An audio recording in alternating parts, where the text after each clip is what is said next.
আজ এমন একটি ঘটনা বলবো যেখানে শয়তান নিজেই শিখিয়ে দিয়েছিলেন কুরআনের একটি আয়াত যা আমাদের ঘরের নিরাপত্তা নিশ্চিত করে।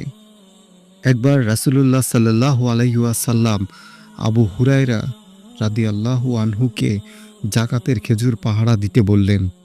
রাতের অন্ধকারে হঠাৎ একজন লোক এসে খেজুর চুরি করতে লাগলো। আবু হুরায়রা রাদিয়াল্লাহু আনহু তাকে ধরে ফেললেন এবং বললেন, তোমাকে রাসূলুল্লাহ সাল্লাল্লাহু আলাইহি ওয়াসাল্লামের কাছে নিয়ে যাব। চোর কাঁদতে লাগলো এবং বলল, আমি খুব গরিব, আমার পরিবার ক্ষুধার্ত, আমাকে ছেড়ে দিন।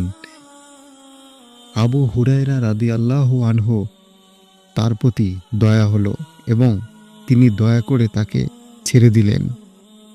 সকালে আবু হুরায়রা রাদিয়াল্লাহু আনহু রাসূলুল্লাহ সাল্লাল্লাহু আলাইহি ওয়াসাল্লামকে সব কথা বললেন।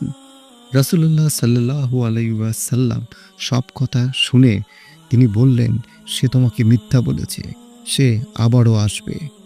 পরের রাতেও ঠিক একই ঘটনা, আবারও চোরটি চুরি করতে এলো এবং আবু হুরায়রা রাদিয়াল্লাহু আনহু তাকে আবারও ধরলেন এবং ছেড়েও দিলেন। তৃতীয় রাতে চোর আবারও এলো। এবার আবু হুরায়রা রাদিয়াল্লাহু আনহু বললেন, এইবার আর ছেড়ে দিব না।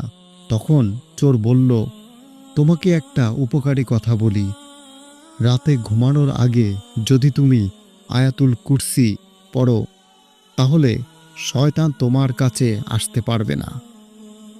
সকালবেলা আবু হুরায়রা রাদিয়াল্লাহু আনহু এ কথা রাসূলুল্লাহ সাল্লাল্লাহু আলাইহি ওয়াসাল্লামকে বললেন।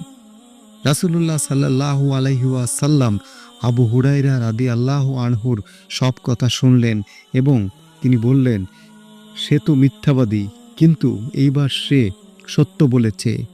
তুমি জানো সে কে? আবু হুরায়রা রাদিয়াল্লাহু আনহু বলল, না।